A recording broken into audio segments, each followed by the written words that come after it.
ಆತ್ಮೀಯ ಸಹೋದರ ಸಹೋದರಿಯರೇ, ಇಲ್ಲಿಯವರೆಗೆ ಚಿತ್ರದುರ್ಗ ಲಾಡ್ಜ್ ನಡೆದು ಬಂದ ದಾರಿ ಎಂತಹದ್ದು. ಅನೇಕ ಮಹನೀಯರು ಈ ಲಾಡ್ಜಿಗೆ ಸಂದರ್ಶನವನ್ನು ನೀಡಿದ್ದಾರೆ. ಅದರಲ್ಲೇ ನನಗೆ ನೆನಪಿರುವಂತೆ ನಿಜವಾಗಲೂ ಥಿಯಾಸಫಿಗೆ ತಮ್ಮ ಜೀವನವನ್ನೇ ಅರ್ಪಿಸಿಕೊಂಡಂತಹ ಮಹಾಪುರುಷರಾದಂತಹ ರಾಚಪ್ಪನವರಾಗಲಿ, ವಾಸುದೇವನವರಾಗಲಿ, ಅವರನ್ನು ನೋಡಿದರೆ ಸಾಕು ಭಕ್ತಿ ಭಾವ ಉಕ್ಕಿ ಬರ್ತಾ ಇತ್ತು. ಅಂತ ಅನೇಕ ಮಹನೀಯರು ಈ ಲಾಡ್ಜಿಗೆ ಸಂದರ್ಶನ ನೀಡಿದ್ದಾರೆ. ಈ ಲಾಡ್ಜು ತನ್ನ ಶಕ್ತ್ಯಾನುಸಾರ ಸಾರ್ವಜನಿಕರಿಗೆ ಉಪಯೋಗವಾಗುವ ರೀತಿಯಲ್ಲಿ ತನ್ನ ಸೇವೆಯನ್ನು ಸಲ್ಲಿಸುತ್ತಾ ಬಂದಿದೆ. ಇದು ಒಂದು ಹೆಮ್ಮೆಯ ವಿಷಯವೇ. ಒಂದು ಸಂಸ್ಥೆ 120 ವರ್ಷಗಳ ಕಾಲ ಸುದೀರ್ಘವಾಗಿ ತನ್ನ ಸೇವೆಯನ್ನು ಸಲ್ಲಿಸುತ್ತಾ ಬಂದಿದೆ ಅಂದರೆ ಇದು ಸಾಧಾರಣ ಕೆಲಸ ಅಲ್ಲ. ಯಾಕಂದರೆ ಇತ್ತೀಚಿನ ನಾವು ಸಂಘ ಸಂಸ್ಥೆಗಳನ್ನು ನೋಡ್ತಾ ಇದ್ದರೆ ಒಂದು ಸಂಸ್ಥೆ ಪ್ರಾರಂಭವಾದ ಒಂದು ದಶಕದಲ್ಲೇ ಅದರ ಆಯುಷ್ಯ ಮುಗಿದೋಗ್ತದೆ. ಆಂತರಿಕ ಸಂಘರ್ಷಗಳು ಉಂಟಾಗ್ತವೆ. ಇಂತಹ ಸಂದರ್ಭದಲ್ಲಿ ಈ ಲಾಡ್ಜು 120 ವರ್ಷ ಕಾಲ ಚಿರಂತನವಾಗಿ ತನ್ನ ಸೇವೆಯನ್ನು ಸಲ್ಲಿಸುತ್ತಾ ಬಂದಿರುವುದು ನಿಜಕ್ಕೂ ಶ್ಲಾಘನೀಯ. ಈ ಸಂದರ್ಭಕ್ಕನುಸಾರವಾಗಿ ಇಂದಿನ ಒಂದು ವ್ಯಾಸಂಗಗೋಷ್ಠಿಯನ್ನು ಈ ಲಾಡ್ಜಿನವರು ನನ್ನ ನಿರ್ದೇಶನದಲ್ಲಿ ಏರ್ಪಡಿಸಿದ್ದಾರೆ. ಇದಕ್ಕೆ ನಾವು ಆರಿಸಿಕೊಂಡ ವಿಷಯ ಜಿಡ್ಡು ಕೃಷ್ಣಮೂರ್ತಿಯವರ ಜೀವನ ಮತ್ತು ಸಂದರ್ಶನ. ನಾವು ಯಾಕೆ ಜಿಡ್ಡು ಕೃಷ್ಣಮೂರ್ತಿಯವರ ಬೋಧನೆಗಳನ್ನು ಆರಿಸಿಕೊಂಡಿವಿ ಅಂದರೆ, ಮುಂದಿನ ಪೀಳಿಗೆಗೆ ಎಲ್ಲಿ ನಮ್ಮ ಥಿಯೋಸಾಫಿ ಹೇಳುವಂತೆ 6ನೇ ಮಹಾವಂಶಕ್ಕೆ ಕಾಲಿಡುವ ಈ ಮನುಕುಲ, ಅದಕ್ಕೆ ಅಗತ್ಯವಾದ ಬೋಧನೆಗಳು ಕೇವಲ ಜಿಡ್ಡು ಕೃಷ್ಣಮೂರ್ತಿಯವರ ಬೋಧನೆಗಳು ಮಾತ್ರ. ಆದ್ದರಿಂದ ಅಂತಹ ಬೋಧನೆಗಳ ಅವಶ್ಯಕತೆ ಈಗಿರುವುದರಿಂದ ಈ ಸಂದರ್ಭಕ್ಕನುಗುಣವಾಗಿ ನಾವು ಜಿಡ್ಡು ಕೃಷ್ಣಮೂರ್ತಿಯವರ ಜೀವನ ಮತ್ತು ಸಂದರ್ಶನ ಅನ್ನುವ ಒಂದು ವಿಷಯವನ್ನು ಇಲ್ಲಿ ಆರಿಸ್ಕೊಂಡಿದ್ದೇವೆ. ಇದಕ್ಕೆ ನಮಗೆ 4 ಉಪನ್ಯಾಸಗಳನ್ನು ನಾವು ಏರ್ಪಡಿಸಿಕೊಂಡಿದ್ದೇವೆ. ದಯವಿಟ್ಟು ಜಿಡ್ಡು ಕೃಷ್ಣಮೂರ್ತಿಯವರ ಬೋಧನೆಗಳನ್ನು ಭಾಳ ಶಾಂತ ಚಿತ್ತದಿಂದ ಕೇಳಿ. ಅವರು ಏನು ಹೇಳ್ತಾ ಇದ್ದಾರೆ ಅದು ನಮಗೆ ಎಷ್ಟರ ಮಟ್ಟಿಗೆ ಅನ್ವಯವಾಗುತ್ತದೆ ಅನ್ನೋದನ್ನು ನಾವು ನೋಡಬೇಕು. ಜಿಡ್ಡು ಕೃಷ್ಣಮೂರ್ತಿಯವರು 20ನೇ ಶತಮಾನದ ಒಬ್ಬ ಮಹಾನ್ ಚಿಂತಕ.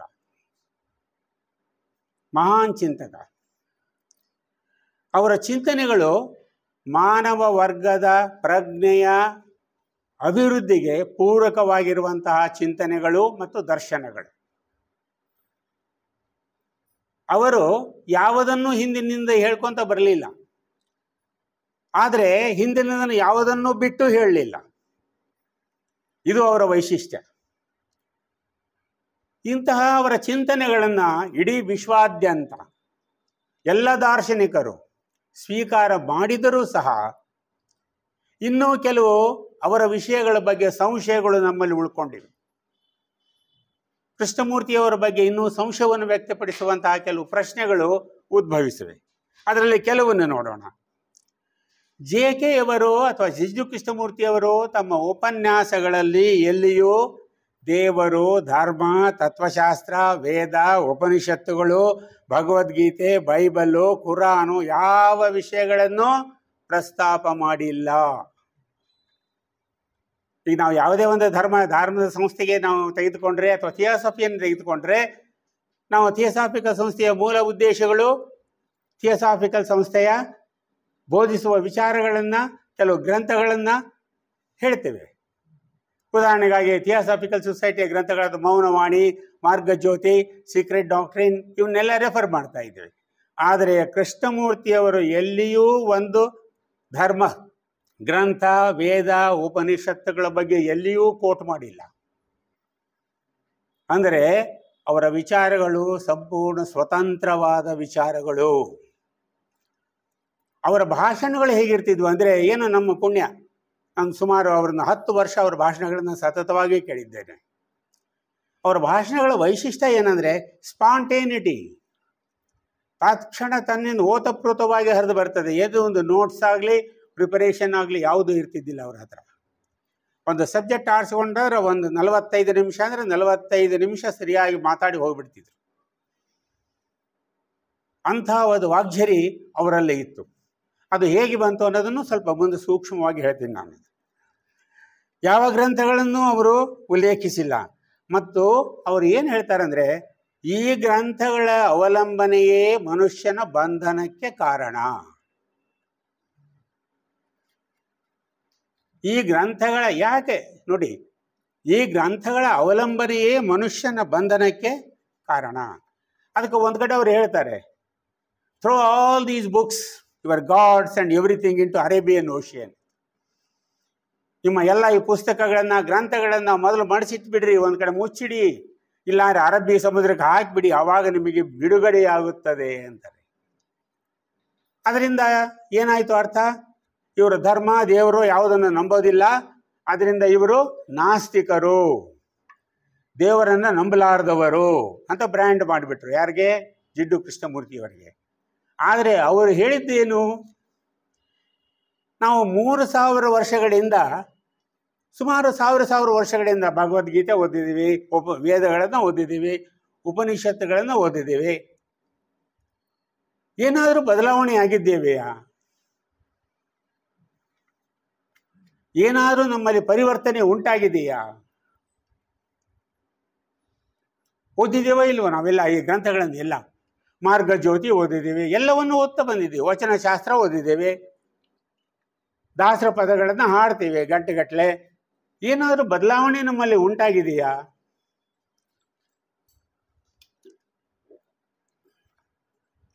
ಏನು ಅನ್ನಿಸ್ತದೆ ನಿಮಗೆ? ನಮ್ಮಲ್ಲಿ ಏನಾದರೂ ಪರಿವರ್ತನೆ ಉಂಟಾಗಿದೆಯಾ? ಆಂತರಿಕ ಪರಿವರ್ತನೆ ಉಂಟಾಗಿದೆಯಾ? ಒಂದು ಶ್ಲೋಕ ತೆಗೆದುಕೊಳ್ಳೋಣ, ಭಗವದ್ಗೀತೆ. ಯದಾ ಯದಾ ಈ ಧರ್ಮಸ್ಯ ಗ್ಲಾನಿರ್ಭವತಿ ಭಾರತ ಅಭ್ಯುತ್ಥಾನಂ ಅಧರ್ಮಸ್ಯ ಎಸ್ ತದಾತ್ಮಾನಂ ಸೃಜಾಮ್ಯಹಂ ಧರ್ಮ ಸಂಸ್ಥಾಪನಾರ್ಥಾಯ ಸಂಭವಾಮಿ ಯುಗೆ ಯುಗೆ. ಯಾವಾಗ ಬರ್ತಾನೆ ಶ್ರೀಕೃಷ್ಣ? ಶ್ರೀಕೃಷ್ಣ ಯಾವಾಗ ಬರ್ತಾನೆ? ಅಧರ್ಮ ಜಾಸ್ತಿ ಆಗಬೇಕು ಅಂತ. ಅಧರ್ಮ ಜಾಸ್ತಿ ಆದಾಗಿ ಧರ್ಮ ನಾಶ ಉಂಟಾದಾಗ ನಾನು ಧರ್ಮ ರಕ್ಷಣೆಗಾಗಿ ಬರ್ತೇನೆ ಅಂತ. ಅಧರ್ಮವನ್ನು ಉಂಟು ಮಾಡಿ ನಮಗೆ ಶ್ರೀಕೃಷ್ಣ ಬೇಗ ಬರಬೇಕಾದ್ರೆ ನಾವೇನು ಮಾಡಬೇಕು?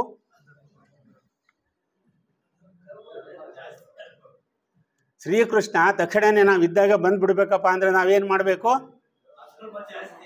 ಅಧರ್ಮವನ್ನು ಹೆಚ್ಚು ಮಾಡ್ಕೊತ ಹೋಗ್ಬೇಕೀಗ ನಾವು. ಹೌದಾ? ಅಲ್ಲ ನೋಡಿ ಹೇಗಿದೆ ಈಗ. ಧರ್ಮ ಇತ್ತು ಅಂದರೆ ಶ್ರೀಕೃಷ್ಣ ಬರೋದಿಲ್ಲ, ಅಧರ್ಮ ಮಾಡಿದರೆ ಬರ್ತಾನೆ. ಇದು ನಮ್ಮ ಇಂಟರ್ಪ್ರಿಟೇಷನ್ ಆಗಿಬಿಟ್ಟಿದೆ. ಈಗ ಇಲ್ಲಿ ನಿಂತ್ಕೊಂಡ್ಬಿಟ್ಟಿದ್ದೇವೆ. ಇದರ ಅರ್ಥ ಏನು ಅಂದರೆ, ಶ್ರೀಕೃಷ್ಣ ಎಲ್ಲಿದ್ದಾನೆ? ಪ್ರತಿಯೊಬ್ಬ ವ್ಯಕ್ತಿಯಲ್ಲೂ ಇದ್ದಾನೆ. ನಾನೇ ಕೃಷ್ಣ, ನಾನೇ ಧರ್ಮ. ಇದನ್ನು ಕಾಪಾಡಿಕೊಂಡ್ರೆ ಯಾವ ದೇವರು ಯಾರು ಬರೋ ಅವಶ್ಯಕತೆನೇ ಇಲ್ಲ. ಅದನ್ನೇ ಅದರ ಮೂಲ ಉದ್ದೇಶ. ನಾವು ಕಂಠಪಾಠ ಮಾಡಿದ್ದೆ ಅನುಷ್ಠಾನ ಮಾತ್ರ ಏನೇನೂ ಇಲ್ಲ. ಎಲ್ಲಿ ನೋಡಿದ್ರು ಹಂಗೆ ವಚನಗಳನ್ನು ಕೋಟ್ ಮಾಡ್ತೀವಿ. ಹಂಗೆ ಮೊನ್ನೆ ಒಬ್ಬ ಸ್ವಾಮಿಗಳು ವಚನ ಕೋಟ್ ಮಾಡ್ತಿದ್ರು, ಕಳಬೇಡ, ಕೊಲಬೇಡ, ಒಸಿಯನ್ನು ನುಡಿಯಲು ಬೇಡ, ಅನ್ಯರಿಗೆ ಅಸಹ್ಯ ಪಡಬೇಡ, ತನ್ನ ಬಣ್ಣಿಸಬೇಡ, ಇತರ ಅಳಿಯಲು ಬೇಡ. ಇದೇ ಅಂತರಂಗ ಶುದ್ಧಿ, ಇದೇ ಬಹಿರಂಗ ಶುದ್ಧಿ. ಯಾರ ಅಂತರಂಗ ಶುದ್ಧಿ ಆಯಿತು? ಯಾರ್ದು ಆಗಲಿಲ್ಲ. ಅಲ್ಲಿ ಸ್ವಾಮಿಗಳದ್ದು ಆಗಲಿಲ್ಲ, ಕೇಳಿದವ್ರದ್ದು ಆಗಲಿಲ್ಲ. ಯಾಕಂದರೆ ಅವರು ವಚನದುದ್ದಕ್ಕೂ ಇನ್ನೊಬ್ಬರನ್ನ ಹೀಯಾಳಿಸ್ತಾ ಇದ್ರು. ಆದರೆ ವಚನ ಹೇಳೋದು ಯಾವುದು? ಅನ್ಯರಿಗೆ ಅಸಹ್ಯ ಪಡಬೇಡ, ಇತರ ಅಳಿಯಲು ಬೇಡ. ಆದ್ರೆ ಮಾಡೋ ಕೆಲಸ ಏನು? ಇನ್ನೊಬ್ಬರನ್ನ ಟೀಕೆ ಮಾಡೋದೇ. ಇದು ಯಾವ ಬಸವಣ್ಣನ ಶ್ಲೋಕಗಳನ್ನ ಅಥವಾ ವಚನಗಳನ್ನ ನಾವು ಯಾವುದೇ ವಚನ ಆಗಲಿ, ಯಾವುದೇ ಒಂದು ಹಿತನುಡಿ ಆಗಲಿ, ಯಾವಾಗ ಅದು ಸದುಪಯೋಗ ಆಗ್ತದೆ? ಅದು ಆಚರಣೆಯಲ್ಲಿ ನಾವು ತಂದಾಗ ಮಾತ್ರ ಅದು ಸದುಪಯೋಗ ಆಗ್ತದೆ. ಬರೀ ಕಂಠಪಾಠ ಮಾಡಿ ನಮ್ಮ ಪಾಂಡಿತ್ಯ ಬೆಳೆಸ್ಕೊಂಡು ಭಾಷಣ ಮಾಡಿದರೆ ಆಗಲಿಕ್ಕೆ ಸಾಧ್ಯ ಇಲ್ಲ. ಅದನ್ನೇ ಕೃಷ್ಣಮೂರ್ತಿಯವರು ಹೇಳ್ತಾ ಇರೋದು. 3500 ವರ್ಷಗಳಿಂದ ಓದಿದ್ದೇ ಓದಿ ಪಾಂಡಿತ್ಯ ಬೆಳೆಸ್ಕೊಂಡಿರಿ. ಆಚರಣೆಯಲ್ಲಿ 0. ಇದರಿಂದ ನಿಮ್ಮ ಮೋಕ್ಷ ಸಾಧ್ಯವೇ ಇಲ್ಲ. ಅದಕ್ಕೆ ಅವನ್ನೆಲ್ಲ ಕಟ್ಟಿಟ್ಬಿಡಿ ಒಂದು ಕಡೆಗೆ. Free from known, freedom from the known. ಗೊತ್ತಿರುವುದರಿಂದ ಬಿಡುಗಡೆ ಹೊಂದಿ ನೀವು ಒಂದು ಹೆಜ್ಜೆ ಮುಂದಿಡಲಿಕ್ಕೆ ಸಾಧ್ಯ ಆಗ್ತದೆ ಅಂತ. ಆದ್ರೆ ನಾವೇನು ಅನ್ಕೊಂಡ್ವಿ, ಇವು ನಾಸ್ತಿಕ, ಇವು ಎಲ್ಲ ಧರ್ಮಗ್ರಂಥ ಬಿಡು ಅಂತ ಹೇಳ್ತಾನೆ ಅಂತ. ಹಂಗಲ್ಲ, ನೀವು ಇದನ್ನು ಕಟ್ಕೊಂಡೇ ಅವೇ ನಿಮ್ಮ ಬಂಧನಕ್ಕೆ ಕಾರಣವಾಗಿವೆ. ಮಾತೆತ್ತಿದ್ರೆ ಅವೇ ಕೊಟೇಶನ್ ಹೇಳೋದು, ಮಾತೆತ್ತಿದ್ರೆ ತತ್ವಪದಗಳು ಹೇಳೋದು. ಆಚರಣೆಯಲ್ಲಿ ಮಾತ್ರ 0. ಎಲ್ಲಿವರೆಗೂ ನೀವು ಪರಿವರ್ತನೆ ಹೊಂದುವುದಿಲ್ಲವೋ ಅಲ್ಲಿವರೆಗೂ ನೀವು ಮುಂದೆ ಹೆಜ್ಜೆ ಇಡಲಿಕ್ಕೆ ಸಾಧ್ಯವಿಲ್ಲ. ನಿರ್ದಿಷ್ಟವಾದ ಸ್ಟೇಟ್ಮೆಂಟ್ ಅವ್ರು ಕೊಟ್ಟಿರೋದು. ಈಗ ನಾವು ಯಾವ ಯುಗದಲ್ಲಿದ್ದೀವಿ? ಈಗ ಕಲಿಯುಗ ಅಲ್ಲ, ಪರಿವರ್ತನಾ ಯುಗದಲ್ಲಿ ಇದ್ದೇವೆ. ಈಗ ನಾವಿರೋದು ಪರಿವರ್ತನಾ ಯುಗದಲ್ಲಿ. ಇದೊಂದು ಅವಕಾಶ ಇದೆ ಈಗಿನ ಜನಾಂಗಕ್ಕೆ. ಪರಿವರ್ತನೆ ಯಾಕೆ ಹೊಂದಬೇಕು? ಮುಂದಿನ 6ನೇ ಮಹಾವಂಶಕ್ಕೆ ಈ ಜನಾಂಗ ಹೋಗಬೇಕಾಗಿದೆ. ಇದು ಸುವರ್ಣಾವಕಾಶ ನಮಗಿರೋದು. ಇಂಥ ಒಂದು ಅವಕಾಶದಲ್ಲಿಯೂ ಕೂಡ ನಾವು ಅದೇ ಹಳೆಯದಕ್ಕೆ ಗಂಟು ಬಿದ್ದು ಅದನ್ನೇ ಪಾಂಡಿತ್ಯ ಪ್ರದರ್ಶನ ಮಾಡ್ತಾ ಹೋದರೆ ನಿಮಗೆ ಸಾಧನೆ ಸಾಧ್ಯವಿಲ್ಲ ಅನ್ನೋದನ್ನು ಸ್ಪಷ್ಟವಾಗಿ ಹೇಳಲಿಕ್ಕೆ ಜಿಡ್ಡು ಕೃಷ್ಣಮೂರ್ತಿಯವರು ಬಂದಿದ್ದು. ಯಾವುದೇ ಇರಲಿ, ಏನೇ ಹೋದ್ರಿ ನೀವು ಒಂದು ಶಬ್ದ ಕೇಳಿ, ಆಚರಣೆಯಲ್ಲಿ ತೆಗೆದುಕೊಂಡು ಬನ್ನಿ. ಆಚರಣೆಯಲ್ಲಿ ಅಂದರೆ ಒಮ್ಮೆಲೆ ಪರಿವರ್ತನೆ ಮಾಡ್ಕೊಳ್ಬೇಕಾ? ನಾವು ಒಂದೇ ದಿವಸ ನಾವು ಮಹಾತ್ಮರಾಗಕ್ಕೆ ಸಾಧ್ಯನಾ? ಅವಶ್ಯಕತೆ ಇಲ್ಲ. ಒಂದೇ ಹೆಜ್ಜೆ ಮುಂದಿಡಿ. Keep 1 step ahead. ಅದಕ್ಕೆ ಮಹಾತ್ಮರು ಹೇಳ್ತಾರೆ, ನೀವು 1 ಹೆಜ್ಜೆ ಮುಂದಿಡಿ, ನಾವು 10 ಹೆಜ್ಜೆ ಮುಂದೆ ಬಂದು ನಿಮ್ಮನ್ನು ಉದ್ಧರಿಸುತ್ತೇವೆ. ನಾವು ಹೆಜ್ಜೆ ಇಡಲಿಕ್ಕೆ ತಯಾರಿಲ್ಲ. ಈ ಪೊಲೀಸರು ಪರೇಡ್ ಮಾಡ್ತಾ ಇರ್ತಾರಲ್ಲ, ಲೆಫ್ಟ್ ರೈಟ್ ನಿಂತಲ್ಲೇ, ಅದೇ ರೀತಿ ನಾವು ಮಾಡ್ತಾ ಇದ್ದೀವಿ. ಅದನ್ನೇ ಓದಿದ್ದು, ಹೇಳಿದ್ದು, ಕೇಳಿದ್ದು. ಏನು ಪ್ರಯೋಜನ ಆಯಿತು? ಈಗ ಯಾವುದನ್ನ ಒಂದು ಸಂಸ್ಥೆ ಹಿಡ್ಕೊಳ್ಳೋದು, ಅದನ್ನು ಶುರು ಮಾಡೋದು, ಅಲ್ಲಿಯೂ ಕೂಡ ಅಧಿಕಾರ, ಅದು ಇದೋ ಮುಂದೆ 108 ಕಥೆಗಳು ಬೇರೆ. ಇವೆಲ್ಲ ಸಂಸ್ಥೆಗಳು ಇರೋದು ನಮ್ಮ ಪರಿವರ್ತನೆಗಾಗಿ. ನಾವು ಬದಲಿಯಾಗಬೇಕು, ಯಾರು ಬೇರೆಯವ್ರು ಮಾಡೋ ಅವಶ್ಯಕತೆ ಇಲ್ಲ. ಅದನ್ನು ಕೃಷ್ಣಮೂರ್ತಿಯವರು ಹೇಳಲಿಕ್ಕೆ ಬಂದದ್ದು. ಎಲ್ಲ ಧರ್ಮಗಳು ಹೇಳಿದ್ದು ಒಂದೇ ಸತ್ಯವನ್ನ, ಪೆರಿನಿಯಲ್ ಫಿಲಾಸಫಿ ಅಂತ ಹೇಳ್ತೀವಿ ನಾವು ಅದಕ್ಕೆ. ಶಾಶ್ವತ ತತ್ವಶಾಸ್ತ್ರ. It is permanent. ಯಾವ ಧರ್ಮ ಬೇರೆ ಏನು ಹೇಳಿಲ್ಲ, ಎಲ್ಲ ಹೇಳಿದ್ದು ಒಂದನ್ನೇ. ಬಟ್ ಹೇಳುವ ವಿಧಾನ ಮಾತ್ರ ಬೇರೆ ಬೇರೆ ಇದೆ, ಹೇಳುವ ರೀತಿ ಬೇರೆ ಬೇರೆ ಇದೆ. ಈಗ ಉದಾಹರಣೆಗಾಗಿ, ಈಗ ಒಂದು 50 ವರ್ಷದ ಹಿಂದೆ ಚಾಕ್ ಪೀಸು ಬೋರ್ಡು ಇರಲಿಲ್ಲ. ಉಸುಗಿನಲ್ಲಿ ಮಕ್ಕಳಿಗೆ ಪಾಠ ಬರೆಸ್ತಾ ಇದ್ರು. ಈಗಲೂ ಅದೇ ಕೆಲಸ ಮಾಡ್ತಾ ಇದ್ದೀವ ನಾವು? ಇಲ್ಲ. ಈಗ we are living in a digital world. Digital ವರ್ಲ್ಡ್ನಲ್ಲೇ ಇಲ್ಲೇ ಕುಂತ್ಕೊಂಡು PPT ಮೂಲಕ ತೋರಿಸ್ತಾ ಇದ್ದೀವಿ. ಏನು ತೋರಿಸ್ತಾ ಇದ್ದೀವಿ? ಏನಾದರೂ ಬದಲಿ ತೋರಿಸ್ತಾ ಇದ್ದೀವಾ? ಅವೇ ABCD ತೋರಿಸ್ತಾ ಇರೋದು. ಮಾರ್ಗ ಬೇರೆ, ರೀತಿ ಬೇರೆ, ಆದರೆ ಸತ್ಯ ಒಂದೇ. ಬಿಟ್ಟು ಬೇರೆ ಏನಾದರೂ ಕಲಿಸ್ತಾರ ಮಕ್ಕಳಿಗೆ? ನೀವು AB ಬಿಟ್ಟು ಬೇರೆ ಏನಾದರೂ ಕಲಿಸ್ತಾರೆ? ಏನು ಕಲಿಸಲ್ಲ, ಅದನ್ನೇ ಕಲಿಸೋದು. ಹೇಳುವ ವಿಧಾನ ಮಾತ್ರ ಬೇರೆ. ಅದನ್ನೇ ಕೃಷ್ಣಮೂರ್ತಿಯವರು ಹೇಳ್ತಾ ಇರೋದು. ಈಗಿನ ಜನಾಂಗಕ್ಕೆ ಏನು ಬೇಕೋ ಅದನ್ನು ಕೊಡಿ. ನೀವು ಬದಲಾಗಿ, ನೀವು ಪರಿವರ್ತನೆ ಹೊಂದಿ. ಎಲ್ಲಿ ಪರಿವರ್ತನೆ? ಬಾಹ್ಯ ಪರಿವರ್ತನೆ ಅಲ್ಲ, ಆಂತರಂಗಿಕ ಪರಿವರ್ತನೆ ಉಂಟಾಗಬೇಕು ನಮ್ಮಲ್ಲಿ. ಎಲ್ಲಿವರೆಗೂ ಈ ಆಂತರಂಗಿಕ ಪರಿವರ್ತನೆ ಉಂಟಾಗೋದಿಲ್ವೋ ಅಲ್ಲಿವರೆಗೂ ನಮ್ಮ ಸಾಧನೆ ಮುಂದುವರಿಲಿಕ್ಕೆ ಸಾಧ್ಯವಿಲ್ಲ ಅನ್ನೋದನ್ನು ಸ್ಪಷ್ಟವಾಗಿ ತಿಳ್ಕೊಳ್ರಿ ಅಂತ ಹೇಳ್ತಾ ಇದ್ದಾರೆ. ಮೊದಲನೇದು. ಆಮೇಲೆ ಎರಡನೇದಾಗಿ ಏನು ಹೇಳ್ತಾ ಇದ್ದಾರೆ ಅಂದರೆ, JK ಅವರು ಎಲ್ಲಿಯೂ ಗುರುಗಳು, ಜೀವನ್ಮುಕ್ತರು, ನಾವೇನಂತ ಮಾಸ್ಟರ್ಸ್ ಅಂತ ಹೇಳ್ತೀವಿ, ಮೌರ್ಯರ ಬಗ್ಗೆ ಹೇಳ್ತೇವೆ, ಕುತುಬಿ ಬಗ್ಗೆ ಹೇಳ್ತೇವೆ, ಮೈತ್ರೇಯರ ಬಗ್ಗೆ ಹೇಳ್ತೇವೆ. ಇಂಥ ಅವ್ರು ಯಾವ ಒಬ್ಬ ಚಕಾರ ಗುರುವಿನ ಶಬ್ದವನ್ನು ಎತ್ತಿಲ್ಲ. ಅಂದರೆ ಅವರಿಗೆ ಗುರುಗಳಲ್ಲಿ ನಂಬಿಕೆ ಇಲ್ಲ ಅಂತ ಅರ್ಥ ಮಾಡ್ಕೊಂಡ್ರು ಇವರೆಲ್ಲ. ಆದರೆ JK ಯವರ ಶರೀರದ ಮೂಲಕ, ಸ್ಥೂಲ ದೇಹದ ಮೂಲಕ ಕಾರ್ಯ ಮಾಡಿದವರು ಯಾರು? ಮೈತ್ರೇಯರು. ಯಾರು ಶ್ರೀಕೃಷ್ಣನ ಮೂಲಕ ಕಾರ್ಯನಿರ್ವಹಿಸಿದರೋ, ಯಾರು ಯೇಸು ಕ್ರಿಸ್ತನ ಮೂಲಕ ಕಾರ್ಯನಿರ್ವಹಿಸಿದರೋ ಅವರೇ ಜಿಡ್ಡು ಕೃಷ್ಣಮೂರ್ತಿಯವರ ಮೂಲಕ ಕಾರ್ಯನಿರ್ವಹಿಸಿದರು. ಕೃಷ್ಣಮೂರ್ತಿಯವರು ಅನೇಕ ಕಡೆ ಹೇಳ್ತಾರೆ, ಥಿಯೋಸಾಫಿಕಲ್ ಸೊಸೈಟಿಯನ್ನು ಸ್ಥಾಪಿಸಿದ ಮಹಾತ್ಮರೇ ನನ್ನ ಗುರುಗಳು, ಮೈತ್ರೇಯರೇ ನನ್ನ ಗುರುಗಳು. ಅವರು 1922ರಿಂದ ಸುಮಾರು 8 ವರ್ಷಗಳ ಕಾಲ ಒಜಾಯ್ನಲ್ಲಿದ್ದಾಗ, ಕ್ಯಾಲಿಫೋರ್ನಿಯಾದ ಒಜಾಯ್ ನಗರ ಇದ್ದಾಗ ಒಂಟಿಯಾಗಿದ್ದರು. ಅಲ್ಲಿ ಅವರ ಪರಿವರ್ತನೆ ಪ್ರಕ್ರಿಯೆ ಪ್ರಾರಂಭವಾಯಿತು. ಮಾಡಿದವರು ಯಾರು? ಮೈತ್ರೇಯರು, ಅವರ ಜೊತೆಗೆ 4-5 ಜೀವನ್ಮುಕ್ತ ಮಹಾತ್ಮರು ಸೇರಿಕೊಂಡು ಸುಮಾರು 49 ದಿನಗಳ ಕಾಲ ಅವರ ಇಡೀ ದೇಹದಲ್ಲಿ ಒಂದು ಪರಿವರ್ತನೆ ತರ್ತಾರೆ. ಯಾಕಂದರೆ ಆ ದೇಹ ಮೈತ್ರೇಯರು ಕಾರ್ಯನಿರ್ವಹಿಸಲು ಶಕ್ತಿಯುತವಾಗಿರಬೇಕು. ಬಹಳ ಹಿಂಸೆ ಪಡ್ತಾರೆ ಕೃಷ್ಣಮೂರ್ತಿಯವರು. ರೋಸಲ್ಯಾಂಡ್ ಮತ್ತು ನಿತ್ಯಾನಂದ ಅವರ ತಮ್ಮ ಜೊತೆಗಿರ್ತಾರೆ. ರೂಮ್ನಲ್ಲಿ ಏನೋ ಮಾತಾಡ್ತಾ ಇದ್ರು, ನಮಗೆ ಶಬ್ದ ಕೇಳಿಸ್ತಾ ಇತ್ತು, ಆದ್ರೆ ಯಾರೋ ಅದು ಕಾಣ್ತಾ ಇರಲಿಲ್ಲ ನಮಗೆ. ಕೃಷ್ಣಮೂರ್ತಿಯವರು ಅವರಿಗೆಲ್ಲ ಥ್ಯಾಂಕ್ಸ್ ಅಂತ ಹೇಳ್ತಾ ಇದ್ರು, ಯಾರವರು ಅಂತ ನಮಗೆ ಗೊತ್ತಿಲ್ಲ. 49 ದಿನಗಳ ಕಾಲ ಸತತವಾಗಿ ಅವರಲ್ಲಿ ಪರಿವರ್ತನೆಯನ್ನು ತಂದರು. ಆದರೆ ಕೃಷ್ಣಮೂರ್ತಿಯವರು ಒಂದೇ ಶಬ್ದ ಉಪಯೋಗ ಮಾಡ್ತಾ ಇದ್ದಾರೆ, ದ ಪ್ರೋಸೆಸ್ ಆಫ್ ಟ್ರಾನ್ಸ್ಫಾರ್ಮೇಷನ್, ಪರಿವರ್ತನೆಯ ಪ್ರಕ್ರಿಯೆ ನಡೀತಾ ಇದೆ ಅಂತ ಮಾತ್ರ ಹೇಳ್ತಾ ಇದ್ರಂತೆ. ಅಂದರೆ ಕೃಷ್ಣಮೂರ್ತಿಯವರು ನಾವು ತಿಳಿದಂತೆ ಸಾಮಾನ್ಯ ವ್ಯಕ್ತಿ ಅಲ್ಲ.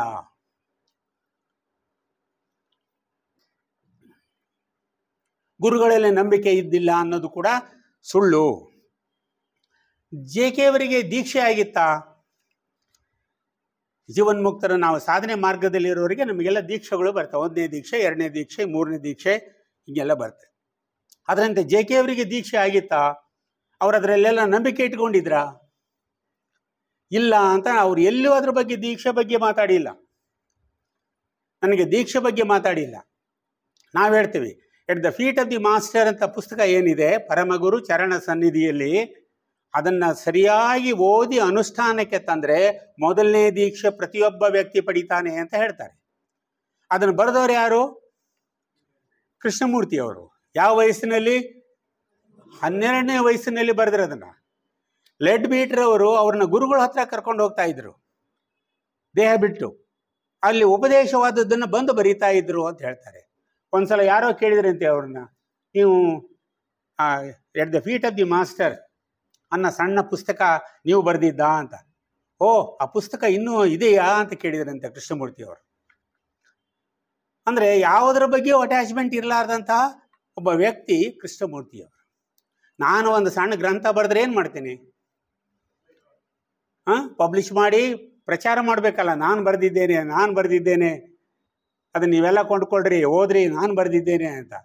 ಅವ್ರು ಯಾವುದನ್ನು ಹೇಳಲಿಲ್ಲ. ಅವರು ಬರೆದ್ರಲ್ಲಿ ಮುಗಿತು ಕೆಲಸ, ಸಮಾಜಕ್ಕೆ ಕೊಟ್ಟರು. ಅಂದರೆ ಅವರಿಗೆ ಗುರುಗಳ ಬಗ್ಗೆ ಅಪಾರವಾದ ನಂಬಿಕೆ ಇತ್ತು ಮತ್ತು ಅವರಿಗೆ ಮೈತ್ರೇಯರಿಂದ ದೀಕ್ಷೆ ಆಗಿತ್ತು. ಇದು ಇನ್ನೊಂದು ಪ್ರಶ್ನೆ ಏನು ಹೇಳ್ತಾರೆ ಅಂದರೆ, JK ಅವರು ಥಿಯೋಸಾಫಿಕಲ್ ಸೊಸೈಟಿಯನ್ನು ಬಿಟ್ಟು ಹೋಗಿಬಿಟ್ರು. ಆದ್ದರಿಂದ ಥಿಯೋಸಾಫಿಕಲ್ ಸೊಸೈಟಿಗೂ JK ಅವರಿಗೂ ಯಾವ ರೀತಿಯ ಸಂಬಂಧ ಇಲ್ಲ. ಕೃಷ್ಣಮೂರ್ತಿಯವರು ಹೇಳೋದು ಥಿಯಾಸಫಿ ಅಲ್ಲ, ಥಿಯಾಸಫಿನೇ ಬೇರೆ, ಕೃಷ್ಣಮೂರ್ತಿಯವರು ಹೇಳೋದೇ ಬೇರೆ. ಥಿಯಾಸಫಿ ಏನು ಹೇಳ್ತದೆ? ಅದೇ ಮನುಷ್ಯ ಜನ್ಮ, ಇಡೀ ಸೃಷ್ಟಿಯ ರಚನೆ ಸೀಕ್ರೆಟ್ ಡಾಕ್ಟ್ರಿನ್ನಲ್ಲಿ ಇರೋದು. ಮನುಷ್ಯನ ಅವತಾರ ಹೇಗಾಯಿತು, ಸೃಷ್ಟಿ ಹೇಗಾಯಿತು, ಗ್ರಹಗಳು ನಕ್ಷತ್ರಗಳು ಯಾವ ರೀತಿ ಬಂದವು, ಅದೇ ರೀತಿ ಮನುಷ್ಯ ಯಾವ ರೀತಿ ಬೆಳವಣಿಗೆ ಬಂದ, 1ನೇ ವಂಶದಲ್ಲಿ ಹೆಂಗಿದ್ದ, 2ನೇ ವಂಶದಲ್ಲಿ ಹೆಂಗಿದ್ದ, ಈಗ ಪ್ರಜ್ಞೆ ಯಾವಾಗ ಬಂತು, ಮನಸ್ಸು ಯಾವಾಗ ಬಂತು ಅವನಿಗೆ, ಅವನ ಪ್ರಕ್ರಿಯೆ ಹೇಗಿತ್ತು ಅನ್ನೋದನ್ನು ವರ್ಣನೆ ಮಾಡ್ತಾ ಬರ್ತದೆ ಸೀಕ್ರೆಟ್ ಡಾಕ್ಟ್ರಿನ್. ಅಂದರೆ ಈಗ ಆಧ್ಯಾತ್ಮದ ಅವಶ್ಯಕತೆ ಏನಿದೆ ಅದನ್ನೆಲ್ಲ ಹೇಳ್ತದೆ. ಕೃಷ್ಣಮೂರ್ತಿಯವರು ಏನು ಹೇಳ್ತಾರೆ? ನಿಮ್ಮ ಮನಸ್ಸು ನಿಮ್ಮ ಬಂಧನಕ್ಕೆ ಕಾರಣವಾಗಿದೆ, ನಿಮ್ಮನ್ನು ನೀವು ತಿಳಿದುಕೊಳ್ಳಿ. ರಮಣ ಮಹರ್ಷಿಗಳೇನು ಹೇಳಿದರು? ನೋ ದೈ ಸೆಲ್ಫ್. ಅವರು ಹೇಳಿದ್ದು ಅಷ್ಟೇ, ನಿಮ್ಮನ್ನು ನೀವು ತಿಳಿದುಕೊಳ್ಳಿ. ನಮ್ಮನ್ನು ತಿಳಿದುಕೊಳ್ಳೋದಂದ್ರೆ ಏನು? ನನ್ನ ಉದ್ದ ಎಷ್ಟಿದೆ, ಹೈಟ್ ಎಷ್ಟಿದೆ, ವೇಟ್ ಎಷ್ಟಿದೆ, ನಾನು ಏನು ಓದ್ಕೊಂಡಿದ್ದೀನಿ ಅಂತ ತಿಳ್ಕೊಳ್ಳೋದಾ?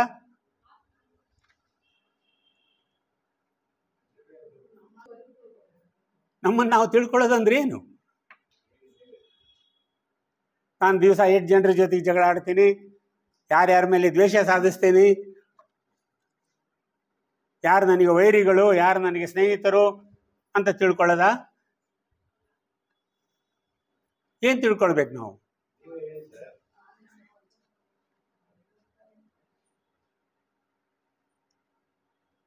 ನನ್ನಲ್ಲಿ ಏನಿದೆ, ನನ್ನ ಜೀವಿತದ ಉದ್ದೇಶವೇನು,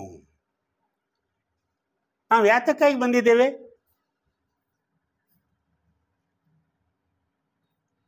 ಭೂಮಿಗೆ ಬಂದಿದ್ದೀವೋ ಇಲ್ವೋ, ನಾವು ಯಾತಕ್ಕಾಗಿ ಬಂದಿದ್ದೇವೆ?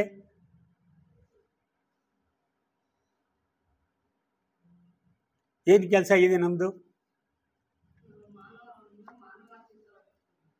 ಮಾನವಾತೀತರಾಗಲಿಕ್ಕೆ ಮೊದಲು ಮಾನವರಾಗಬೇಕಲ್ಲ. ಮೊದಲು ಮಾನವರಾದ್ಮೇಲೆ ಮಾನವಾತೀತ ಹೋಗ್ಬೋದು. ನಾವು ಬಂದಿರೋಕ್ಕೆ ಪ್ರತಿಯೊಂದಕ್ಕೊಂದು ಉದ್ದೇಶ ಇದೆಯೋ ಇಲ್ವೋ? ಸೃಷ್ಟಿಯಲ್ಲಿ ಪ್ರತಿಯೊಂದು ವಸ್ತುವಿಗೂ ತನ್ನದೇ ಆದಂತಹ ಉದ್ದೇಶವಿದೆ. ಈ ಮೈಕು ತನ್ನ ಉದ್ದೇಶ ಇದೆ, ಪೇಪರ್ಗೆ ತನ್ನ ಉದ್ದೇಶ ಇದೆ, ಈ ಬಿಲ್ಡಿಂಗಿಗೆ ತಂದೆ ಅಸ್ತಿತ್ವ ಇದೆ. ಅದರಂತೆ ನಮಗೂ ಕೂಡ ಒಂದು ಅಸ್ತಿತ್ವ ಇದೆ, ಒಂದು ಉದ್ದೇಶ ಇದೆ. ಈ ಉದ್ದೇಶ ಏನು? ನಮ್ಮನ್ನು ನಾವು ಅರ್ಥ ಮಾಡ್ಕೊಳ್ಳೋದಂದರೆ ನಮ್ಮಲ್ಲಿರುವ ಸದ್ಗುಣಗಳು ಮತ್ತು ದುರ್ಗುಣಗಳು. ಯಾರು ಅನಲೈಸ್ ಮಾಡಬೇಕು? ನಮ್ಮನ್ನು ನಾವೇ. ಇನ್ನೊಬ್ಬರು ನೀನು ಒಳ್ಳೆಯವನು ಕೆಟ್ಟವನು ಅಂತ ಹೇಳೋದು ಬೇಕಾಗಿಲ್ಲ.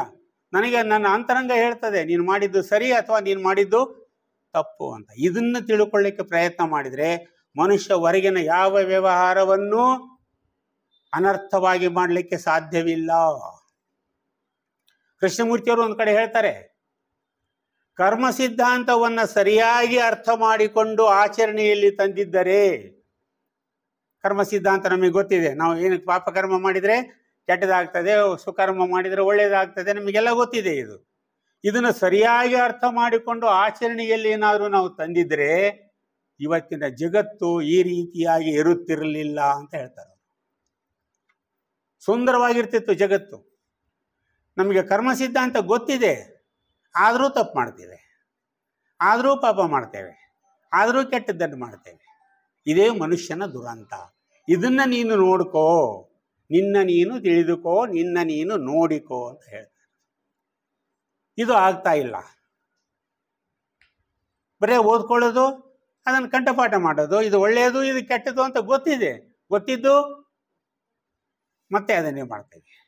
ತಪ್ಪು ಅಂತ ಗೊತ್ತಿದ್ದು ತಪ್ಪನ್ನೇ ಮಾಡ್ತೇವೆ. ಇದು ಮನುಷ್ಯನ ದುರಂತ. ಎಲ್ಲಿವರೆಗೂ ತನ್ನನ್ನು ತಾನು ಅರ್ಥ ಮಾಡಿಕೊಳ್ಳಿಕ್ಕೆ ಪ್ರಯತ್ನ ಮಾಡೋದಿಲ್ವೋ ಅಲ್ಲಿವರೆಗೂ ಅವನ ಉದ್ಧಾರ ಸಾಧ್ಯವಿಲ್ಲ.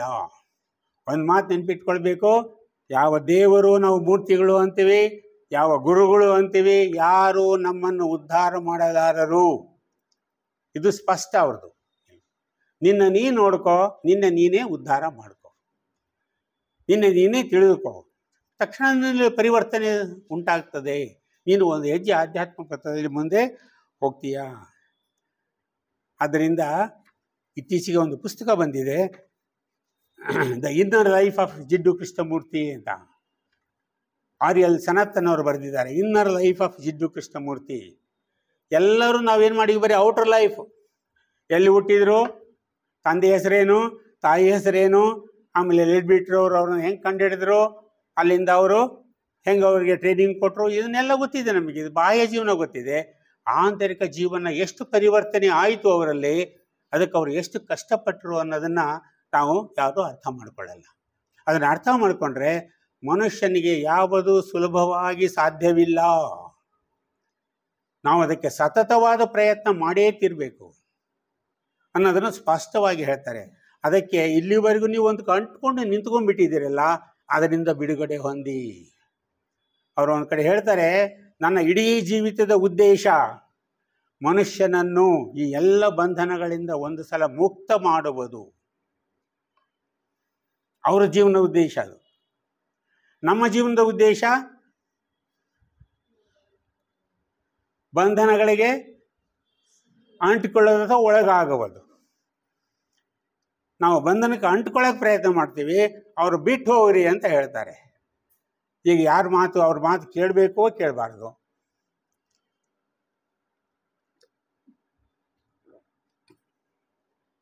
ನಿಮ್ಗೇನು ಅನ್ನಿಸ್ತದೆ? ಕೃಷ್ಣಮೂರ್ತಿ ಅವರು ಸರಿ ಅನ್ನಿಸ್ತದೆಯೋ ಅಥವಾ ನಮ್ಮ ಅಭಿಪ್ರಾಯ ಸರಿ ಅನ್ನಿಸ್ತದೆಯೋ?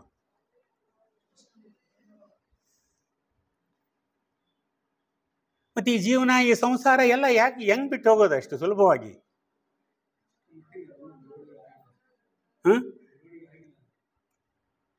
ಅಲ್ಲ, ನಮಗಂತೂ ಬೆಳವಣಿಗೆ ಆಗಿಲ್ಲ, ಬಿಟ್ಟು ಹೋಗುವಂತ ಅವ್ರು ಹೇಳ್ತಾರೆ. ಎಲ್ಲರಿಂದ ಮುಕ್ತ ಹೊಂದ್ರಿ ಅಂತ ಹೇಳ್ತಾರೆ, ಇದು ಯಾವ್ದಕ್ಕೂ ಅಂಟ್ಕೋಬೇಡ್ರಿ ಅಂತ ಹೇಳ್ತಾರೆ. ಅವರು ಸರಿನೋ ನಾವು ಸರಿನೋ? ಇದು ನಮಗಿರುವ ಪ್ರಶ್ನೆ. ನಮ್ಮದು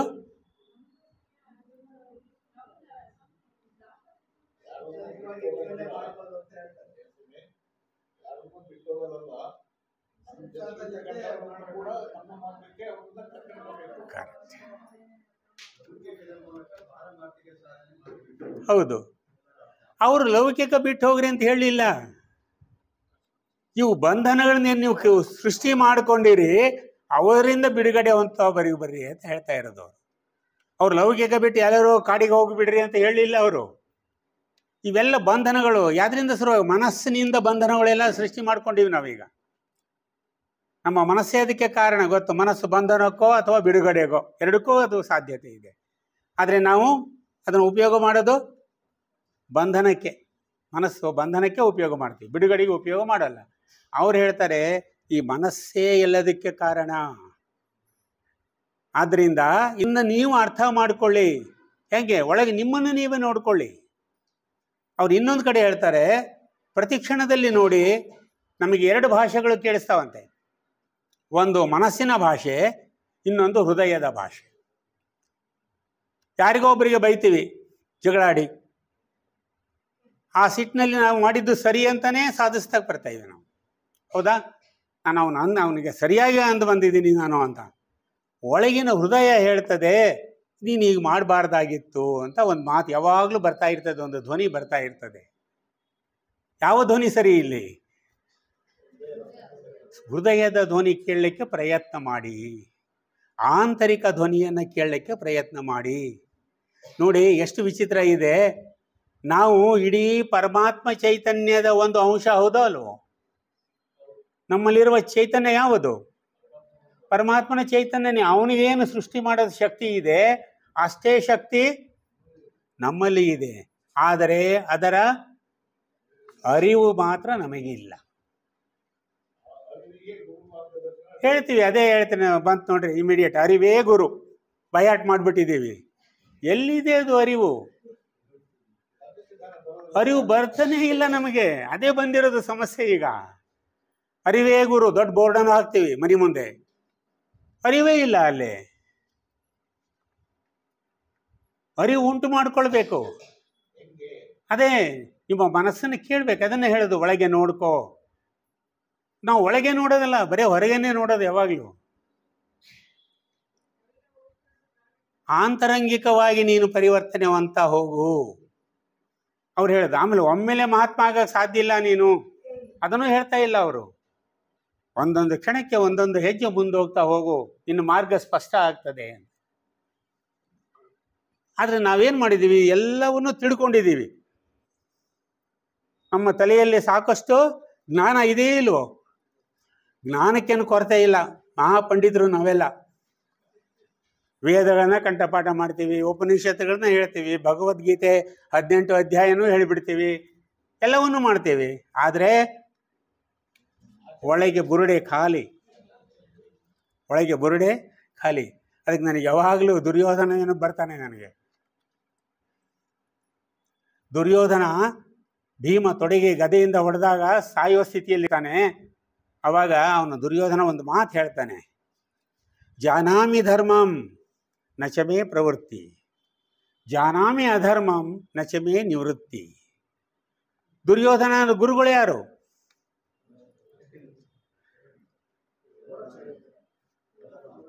ಶಕುನಿ ಅಂದ್ರೆ ಇವರು.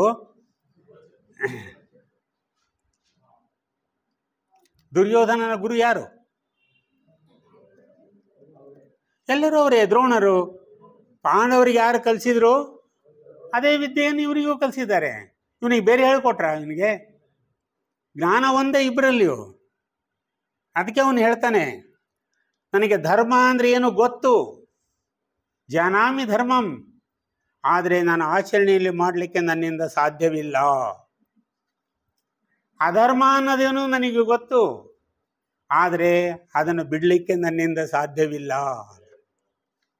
ಆ ದೃಷ್ಟಿಯಲ್ಲಿ ನಾವು ದುರ್ಯೋಧನರೇ.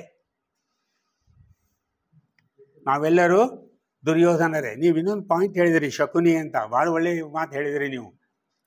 ಮಹಾಭಾರತದಲ್ಲಿ ಪಾಂಡವರು ಗೆದ್ದಲಿಕ್ಕೆ ಕಾರಣ ಯಾರು?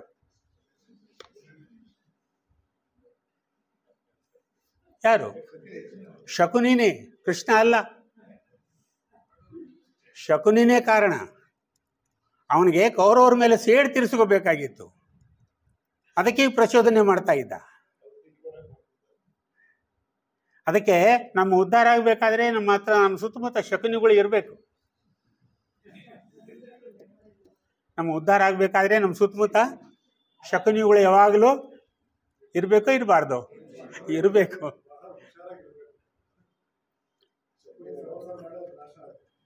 ಹುಷಾರು ಅಂದರೆ ಅದೇ ಅರಿವು. ಅರಿವು ನಮಗೆ ಅರಿವಿದ್ರೆ ಆ ಶಕುನಿ ಏನು ಮಾಡಲ್ಲ. ಅವನಿಗೆ ಅರಿವಿರಲಿಲ್ಲ, ಬಿದ್ದ ಅವನು ಕೆಡ್ಡಕ್ಕೆ. ಹೌದ್ರಾ?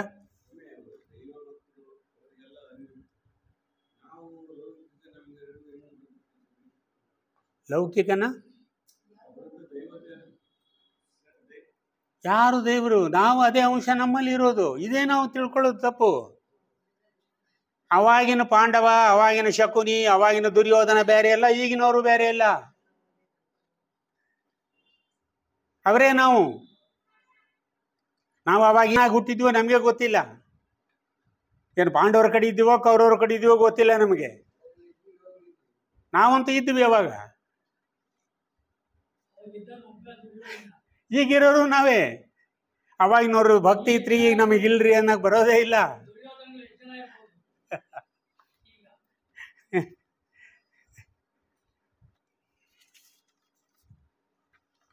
ಅದಕ್ಕೆ ಹೇಳೋದು, ನಾವು ತಿಳ್ಕೊಳ್ಳೋಕ್ಕೆ ಪ್ರಯತ್ನ ಮಾಡಬೇಕು ಅಂತ. ನಾವೇನು ಮಾಡ್ತೀವಿ? ವಿಷಯಗಳನ್ನ ಸಾಕಷ್ಟು ಸಂಗ್ರಹ ಮಾಡ್ತೀವಿ, ಬಿಟ್ಟು ಹೋಗ್ಬಿಡ್ತೀವಿ ಅಷ್ಟೇ.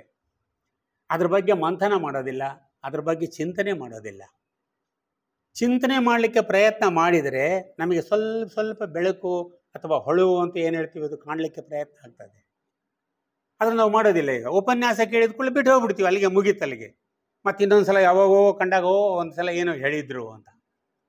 ನಾವು ಅದ್ರ ಬಗ್ಗೆ ಕಾಂಟೆಂಪ್ಲೇಷನ್ ಅಂತ ಏನು ಹೇಳ್ತೀವಲ್ಲ, ನಾವು ಅದನ್ನು ಮಾಡೋಕ್ಕೆ ತಯಾರಿಲ್ಲ. ನಾವು we are not contemplating the things, simply we are following, that's all.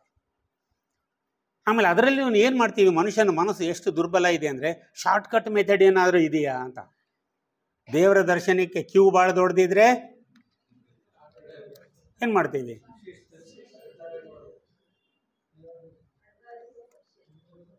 ಏನು ಮಾಡ್ತೀವಿ? ಇಲ್ಲ, ಅಡ್ಡದಾರಿ ಹಿಡಿತೀವಿ ಅಂದರೆ ಅದೇ ದುಡ್ಡು ಕೊಟ್ಟು ಏನಾದರೂ ಒಳಗೆ ಪ್ರವೇಶ ಸಿಗ್ತದೇನೋ ಅಂತ ಹುಡುಕ್ತೀವಿ. ನನಗೆ ಅದನ್ನು ಅವ್ರು ಉಪಯೋಗ ಮಾಡ್ಕೊತಾರೆ. 500 ರೂಪಾಯಿ ಟಿಕೆಟು, 1000 ರೂಪಾಯಿ ಸ್ಪೆಷಲ್ ಟಿಕೆಟು ಅದಕ್ಕೂ ಕೊಡ್ತೀವಿ. ನಾವು 1000 ರೂಪಾಯಿ ಕೊಟ್ಟು ದರ್ಶನ ಮಾಡಿದವನಿಗೆ ಏನು ಸಿಕ್ತೋ, ಅವನು ಕ್ಯೂನಲ್ಲಿ ನಿಂತವನಿಗೆ ದರ್ಶನ ಮಾಡಿದವನಿಗೆ ಏನು ಸಿಕ್ತೋ, ಇಬ್ಬರಿಗೂ ಏನೂ ಸಿಕ್ಕಿಲ್ಲ. ಇಬ್ಬರಿಗೂ ಏನಾಯ್ತೋ ಗೊತ್ತಿಲ್ಲ. ನಾವು ಈ ಸ್ಥಿತಿಯಲ್ಲಿದ್ದೀವಿ. ಒಂದ್ಸಲ ನಮ್ಮ ಧರ್ಮ ಎಲ್ಲಿಗೆ ಬಂದ್ಬಿಟ್ಟಿದೆ ಅಂದರೆ, ಒಂದ್ಸಲ ಗುರುವಾಯೂರಿನಲ್ಲಿ ಶ್ರೀಕೃಷ್ಣನ ದೇವಸ್ಥಾನ, ಆನೆ ಸಾಕಿದ್ರು ಅವರು. ದೇವಸ್ಥಾನದ ಆನೆ 2 ಗುಂಪುಗಳಾದವು. ಆನೆಗೆ ನಾಮ ಯಾವುದು ಹಾಕಬೇಕು ಅನ್ನೋದು ಪ್ರಶ್ನೆ. ಅಲ್ಲಿ ಒಂದು ಗುಂಪು ವಿ ಆಕಾರದಲ್ಲಿ ನಾಮ ಇರಬೇಕು ಅಂತ ಒಂದು ಗುಂಪು, ಇನ್ನೊಂದು ಗುಂಪು ಯು ಆಕಾರದಲ್ಲಿ ಇರಬೇಕು ಅನ್ನೋದು ಇನ್ನೊಂದು ಗುಂಪು. ಹೊಡೆದಾಡಿದ್ರು. ಕೊನೆಗೆ ಎಲ್ಲಿಗೆ ಹೋಯ್ತು ಕೇಸು? ಕೋರ್ಟಿಗೆ ಹೋಯ್ತು, ಸುಪ್ರೀಂ ಕೋರ್ಟಿಗೆ ಹೋಯ್ತು. ಪಾಪ ಅದು ಆನೆ ಸುಮ್ಮನೆ ನಿಂತ್ಕೊಂಡಿತ್ತು. ಅದು ಯು ಹಾಕಿದ್ರು ಅಷ್ಟೇ, ವಿ ಹಾಕಿದ್ರೆ. ಆನೆಗಿದ್ದ ಬುದ್ಧಿ ನಮಗಿಲ್ಲ. ಇದು ನಮ್ಮ ದುರಂತ, ಇದು ನಮ್ಮ ದುರಂತ. ಅದು ಸುಮ್ಮನೆ ನಿಂತ್ಕೊಂಡು ಏನು ಹಾಕ್ಸಿದ್ರು ಆಗ್ತದೆ, ಇಂಟು ಹಾಕಿದ್ರು ಹಾಕ್ಸೋಂತ ಇರ್ತದೆ. ಏನೋ ಹಾಕ್ದಿದ್ರು ಸುಮ್ಮನೆ ಇರ್ತೈತೆ, ಅದು ಏನು ತರಲೆ ಮಾಡಲ್ಲ ನಮಗೆ, ಯಾಕೆ ಹಾಕಲಿಲ್ಲ ನನಗೆ ಇವತ್ತು ಅಂತ. ಆದರೆ ನಾವು ಸುಪ್ರೀಂ ಕೋರ್ಟ್ವರೆಗೆ ಹೋದ್ವಿ ಬುದ್ಧಿವಂತರು, ಯಾಕಂದರೆ ಎಲ್ಲ ವೇದಾಧ್ಯಯನ ಮಾಡಿಕೊಂಡಿದ್ವಲ್ಲ ನಾವು. ಅದರಲ್ಲಿ ಹಾಗೆ ಹೇಳಿದೆ, ಇದರಲ್ಲಿ ಹೀಗೆ ಹೇಳಿದೆ ಅಂತೇಳಿ ನಾವು ಸುಪ್ರೀಂ ಕೋರ್ಟ್ವರೆಗೆ ಹೋಗಿ ಪ್ರಯತ್ನ ಮಾಡಿ ಬಂದ್ವಿ. ಅಲ್ಲ, ಇಂಥ ದುರಂತ ನಮ್ಮಲ್ಲಿ ಇದೆ ಅಂದರೆ ಅರಿವು ಎಲ್ಲಿಂದ ಬರಬೇಕು ಹೇಳಿ? ಯಾರಿಂದ ಬರಬೇಕು? ನಮ್ಮಲ್ಲೇ ಬರಬೇಕು ಹೊರತು ಬೇರೆಯವರಿಂದ ಬರಲಿಕ್ಕೆ ಸಾಧ್ಯ ಇಲ್ಲ. ಇದನ್ನು ಕೃಷ್ಣಮೂರ್ತಿಯವರು ಹೇಳ್ತಾ ಬಂದರು. Try to understand yourself, open your mind. ಅದನ್ನೇ ಬ್ಲಾವಟ್ಸ್ಕಿ ಅವರು ಹೇಳಿದರು, ಪ್ರಾಕ್ಟಿಕಲ್ ಥಿಯಾಸಫಿ. ಥಿಯಾಸಫಿ ಅಂದರೆ ಕೇವಲ ಪುಸ್ತಕಗಳು ಅಲ್ಲ. ಥಿಯಾಸಫಿ ಅಂದರೆ ಕೇವಲ ತತ್ವಗಳು, ಅದು ಬೋಧಿಸುವ ತತ್ವಗಳಲ್ಲ. Theosophy is a way of life. Theosophy ಅನ್ನೋದು ಒಂದು ಜೀವನ ಕ್ರಮ. ನಾನು ಹೇಗೆ ಜೀವಿಸ್ತೀನಿ ಅನ್ನೋದು ಥಿಯಾಸಫಿ. ಥಿಯಾಸಾಫಿಕಲ್ ಸೊಸೈಟಿಗೆ 50-100 ರೂಪಾಯಿ ಕೊಟ್ಟು ಮೆಂಬರ್ ಆದ್ರೆ ಥಿಯಾಸಫಿಸ್ಟ್ ಅಲ್ಲ. ನಮ್ಮನ್ನು ಈಗ ಎಷ್ಟಿದ್ದಾರೆ ನಮ್ಮ ಥಿಯಾಸಾಫಿಕಲ್ ಸೊಸೈಟಿ ಮೆಂಬರ್ಸು ಇಡೀ ಜಗತ್ತಿನಲ್ಲಿ?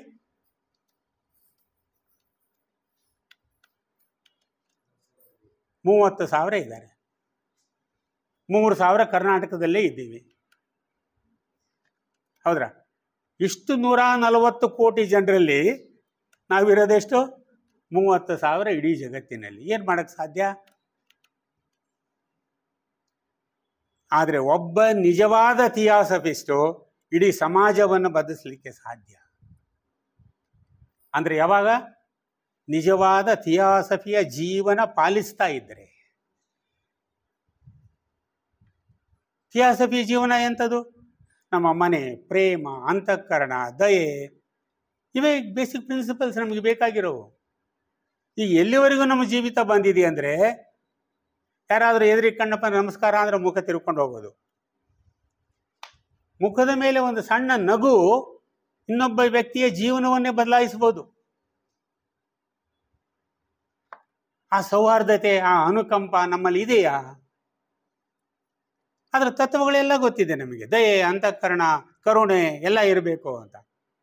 ಆಚರಣೆ ಎಲ್ಲೂ ಯಾವುದೂ ಇಲ್ಲ. ಅದಕ್ಕೆ ಮಹಾತ್ಮರು ಒಂದು ಕಡೆ ಬರೀತಾರೆ, ಥಿಯಾಸಫಿಸ್ಟರ ಮನೆ ನಂದಗೋಕುಲವಾಗಿರಬೇಕು. ನಂದಗೋಕುಲವಾಗಿರಬೇಕು. ಸಂತೋಷ ಎಲ್ಲ ಕಡೆ ತುಂಬಿರಬೇಕು. ನಾವು ಇಲ್ಲಿ ಸಹೋದರರು ಅಂತ ಹೇಳ್ತೀವಿ. ಸಹೋದರ ನೋಡಿ, ಎಷ್ಟು ನಾವು ಶಬ್ದಗಳನ್ನು ಪ್ರಯೋಗ ಮಾಡಬೇಕಾದ್ರೆ ಸಹೋದರ ಸಹೋದರಿಯರೇ, ಏನಾದ್ರು ಭಾವ ಇದೆಯಾ ನಮ್ಮಲ್ಲಿ? ಅದು ಆಮೇಲೆ ಇನ್ನೂ ಕೆಲವು ಕಡೆ ಯೂಸ್ ಮಾಡ್ತಾರೆ, ನಿಮ್ಮ ಅಂತರಂಗದಲ್ಲಿರುವ ಚೈತನ್ಯಕ್ಕೆ ನಾನು ನಮಸ್ಕರಿಸುತ್ತೇನೆ. ಅರೇವನ ಭಾಷಣಕಾರ ತನ್ನ ಅಂತರಂಗನೇ ನೋಡ್ಕೊಂಡಿಲ್ಲ, ಇನ್ನು ಕುಳಿತವರೆಲ್ಲ ಅಂತರಂಗ ನೋಡ್ಕೊಂಡು ನಮಸ್ಕಾರ ಮಾಡ್ತೀನಿ ಅಂದರೆ ಏನದು ಅರ್ಥ? ಎಷ್ಟು ಡೋಂಗಿತನ ನಮ್ಮಲ್ಲಿ ಇದೆಯಲ್ಲ. ಎಲ್ಲಿವರೆಗೂ ಈ ಮೋಸ, ಈ ಡೋಂಗಿತನ ಇದು ಬಿಡೋದಿಲ್ವೋ ಅಲ್ಲಿವರೆಗೂ ನಾವು ಮನುಷ್ಯರೇ ಆಗಲಿಕ್ಕೆ ಸಾಧ್ಯ ಇಲ್ಲ. ಮನುಷ್ಯರಲ್ದವ್ರ ಹತ್ರ ದಯೆ, ಅಂತಃಕರಣ, ಪ್ರೇಮ ಇವು ಉದಿಸಲಿಕ್ಕೆ ಸಾಧ್ಯನೇ ಇಲ್ಲ. ಅದರಿಂದ ಪರಿವರ್ತನೆ ಉಂಟಾಗಬೇಕು. ಎಲ್ಲಿ? ನಮ್ಮಲ್ಲಿ ಒಂದೊಂದು ಹೆಜ್ಜೆ ಪರಿವರ್ತನೆ ಉಂಟಾಗಬೇಕು. ಸಣ್ಣ ಸಣ್ಣ ವಿಷಯಗಳಲ್ಲಿ ಪರಿವರ್ತನೆ ಉಂಟಾಗಬೇಕು. ಅಂತಹ ಪರಿವರ್ತನೆ ಮಾಡುವ ಕಾರ್ಯನೇ ಈ ಥಿಯಾಸಾಫಿಕಲ್ ಸೊಸೈಟಿಯ ಮೂಲ ಉದ್ದೇಶ. ಇಂಥ ಪರಿವರ್ತಿತ ಜನಾಂಗವೇ ಮುಂದೆ 6ನೇ ಮಹಾವಂಶಕ್ಕೆ ಆಯ್ಕೆಯಾಗುವುದು, ತಿಳಿದುಕೊಳ್ಳಿ. ಅದಕ್ಕಾಗಿಯೇ ಜೆ ಕೃಷ್ಣಮೂರ್ತಿಯವರು ತಮ್ಮ ಪ್ರವಚನಗಳನ್ನು ಪ್ರಾರಂಭ ಮಾಡಿದರು. ಮನುಷ್ಯನಲ್ಲಿ ಆಂತರಿಕ ಪರಿವರ್ತನೆ ಬರಬೇಕು. ಎಲ್ಲಿವರೆಗೂ ಬರೋದಿಲ್ಲ ಅವನಿಗೂ ಅದೇ, ಇಲ್ಲಿ ಸಲ್ಲದವರು ಅಲ್ಲಿಯೂ ಸಲ್ಲರಲ್ಲ. ಬಯಾರ್ಟ್ ಇದೆ, ಅದು ಗೊತ್ತಿದ್ದು ನಾವು ಇಲ್ಲಿನೂ ಸಲ್ವಲ್ವಿ, ಅಲ್ಲೇನೂ ಸಲ್ವಲ್ವಿ. ಇಂಥ ವಿಚಿತ್ರ ಪರಿಸ್ಥಿತಿಯಲ್ಲೇ ನಾವಿದ್ದೇವೆ. ಇದನ್ನು ಸ್ಪಷ್ಟ ಮಾಡಿಕೊಳ್ಳೋದಕ್ಕಾಗಿಯೇ ಕೃಷ್ಣಮೂರ್ತಿಯವರು ಪ್ರವಚನ ಸ್ಟಾರ್ಟ್ ಮಾಡಿದ್ರು. ಭಾಳ ಕ್ಲಿಷ್ಟ ಅನಿಸ್ತದೆ, ಓದಿದ್ರಿ ಏನು ತಲೆ ಬೀಳ ಅರ್ಥ ಆಗೋಲ್ದಲ್ರಿ ಇದು ಅಂತ ಅನಿಸ್ತದೆ ನಮಗೆ. ಸುಮ್ಮನೆ ಕುಂತ್ಕೊಂಡು ಒಂದೇ ಪ್ಯಾರಾ ಓದ್ರಿ, ಅರ್ಥ ಮಾಡ್ಕೊಳ್ಳಿ. ಏನು ಪುಸ್ತಕ ಓದಿ ಕಂಠಪಾಠ ಮಾಡೋ ಅವಶ್ಯಕತೆ ಇಲ್ಲ. ಒಂದು ಪ್ಯಾರಾ ಓದ್ಕೊಂಡು ಅರ್ಥ ಮಾಡ್ಕೊಳ್ಳಿ. ಅದು ಒಳಗಿಳಿತಾ ಇದೆ, ಕೃಷ್ಣಮೂರ್ತಿಯ ಭಾಷೆ ಒಳಗಿಳಿತಾ ಇದೆ. ಇಲ್ಲಿವರೆಗೂ ನಾವು ಮಾಡಿದ್ದು ಪಾಂಡಿತ್ಯ ಕೇವಲ ತಲೆಯಲ್ಲಿ ಉಳ್ಕೊಂಡಿದೆ, ಒಳಗಿಡಿದಿಲ್ಲ. ಒಳಗಿಡಿದಿದ್ರೆ ಇವತ್ತಿನ ಈ ಜಗತ್ತು ಬೇರೆ ರೀತಿಯಾಗಿರ್ತಿತ್ತು. ಕೃಷ್ಣಮೂರ್ತಿಯವರು ಬರುವ ಅವಶ್ಯಕತೆ ಕೂಡ ಇರಲಿಲ್ಲ. ಆದ್ದರಿಂದ ಇದು ಪರಿವರ್ತನೆಯ ಯುಗ. ಈ ಪರಿವರ್ತನೆಯ ಯುಗದಲ್ಲಿ ನಾವು ಪರಿವರ್ತನೆಗೆ, ನಮ್ಮಲ್ಲಿ ಆಂತರಿಕ ಪರಿವರ್ತನೆಗಾಗಿ ಪ್ರಯತ್ನ ಮಾಡಬೇಕು. ಒಂದೊಂದೇ ಹೆಜ್ಜೆ ಮುಂದೆ ಹೋಗಬೇಕು. ಎನ್ ಶ್ರೀರಾಮರು ಹೇಳ್ತಾರೆ, ಇದು ಒಂದು ಒಳ್ಳೆಯ ಅವಕಾಶ ಮಾನವ ಜನಾಂಗಕ್ಕೆ ಅಂತ. ಅದನ್ನೇ ಕೃಷ್ಣಮೂರ್ತಿಯವರು ಬಂದು ಹೇಳಿದರು. ಆದರೂ ಇನ್ನು ನಾವು ಆ ದಿಶೆಯಲ್ಲಿ ಮುಂದುವರಿತಾ ಇಲ್ಲ. ಆದ್ದರಿಂದ ಯಾವುದೇ ಧರ್ಮ ಜಾತಿ ಪಂಥ ಇದು ಯಾವುದಕ್ಕೂ ಸಂಬಂಧ ಇಲ್ಲ. ಆಂತರಿಕ ಪರಿವರ್ತನೆ ಬಹಳ ಮುಖ್ಯವಾದದ್ದು. ಸಣ್ಣ ಸಣ್ಣ ಪ್ರಯತ್ನ. ಮಂಡಿಗೆ ಹೋಗಿ ಯಾರಾದರೂ ಕಂಡ್ರೆ ನಮಸ್ಕಾರ ಚೆನ್ನಾಗಿದ್ದೀರಾ ಅಂದರೆ ಏನೂ ಆಗೋದಿಲ್ಲ. ಬಸವಣ್ಣನೂ ಹೇಳ್ದ, ಬನ್ನಿ ಕುಳ್ಳಿ ಎಂದರೆ ನಿಮ್ಮ ನೆಲ ಕುಳಿ ಬಿದ್ದು ಹೋಗುವುದೇ ಅಂತ. 700-800 ವರ್ಷ ಆಯಿತು. ಇನ್ನು ನಮ್ಮ ನೆಲಕ್ಕೆಲ್ಲ ಪರ್ಸಿ ಹಾಕಿಸಿ ಯಾರು ಕುಂದ್ರಲಾರ್ದಂಗೆ ನೋಡ್ಕೊತಾ ಇದ್ದೀವಿ. ಮತ್ತು ಬಸವಣ್ಣನ ಫೋಟೋ ಹಾಕಿ ಪೂಜೆ ಮಾಡ್ತೀವಿ. ಇದು ವಿರೋಧಾಭಾಸ ಹೌದೋ ಅಲ್ವೋ? ದ್ವಂದ್ವ ಹೌದೋ ಅಲ್ಲ? ನಮ್ಮಲ್ಲಿ ಹೇಳುವುದು ಒಂದು, ಮಾಡುವುದು ಇನ್ನೊಂದು. ನಾವು ಇದೇ ಪರಿವರ್ತನೆ, ಇದೇ ಆಂತರಿಕ ಅರಿವು. ಈ ದಿಶೆಯಲ್ಲಿ ನಾವು ಪ್ರಯತ್ನ ಮಾಡ್ತಾ ಇಲ್ವಲ್ಲ ಅಂತ. ಅದನ್ನೇ ಕೃಷ್ಣಮೂರ್ತಿಯವರು ಬಹಳ ವಿಚಾರಗಳಿದೆ ಅವರು ಹೇಳೋದಕ್ಕೆ. ನನಗೆ ಕೊಟ್ಟಂಥ ಸಮಯ ಮುಗಿತಾ ಬಂತು. ಆದ್ದರಿಂದ ಕೃಷ್ಣಮೂರ್ತಿಯವರ ಟೀಚಿಂಗ್ಸಿಗೆ ತನ್ನದೇ ಆದಂಥ ಮೌಲ್ಯ ಇದೆ ಈಗಿನ ಜಗತ್ತಿಗೆ. ಈಗಿನ ಯುವ ಜನಾಂಗಕ್ಕೆ ಅದು ತುಂಬ ಬೇಕಾಗಿದೆ. ಅದರ ಹತ್ರ ಅವರ ಮನಸ್ಸನ್ನು ನಾವು ಹರಿಸಬೇಕಾಗಿದೆ ಈಗ. ಅದಕ್ಕಾಗಿ ನಾವು ಥಿಯೋಸಾಫಿಕಲ್ ಸೊಸೈಟಿ ಅಥವಾ ನಾವೆಲ್ಲರೂ ಪ್ರಯತ್ನ ಮಾಡಬೇಕಾಗಿದೆ ಅಂತ ಹೇಳ್ತಾ ನಾನು 2 ಮಾತುಗಳನ್ನು ಮುಗಿಸ್ತಾ ಇದ್ದೀನಿ. ಧನ್ಯವಾದ.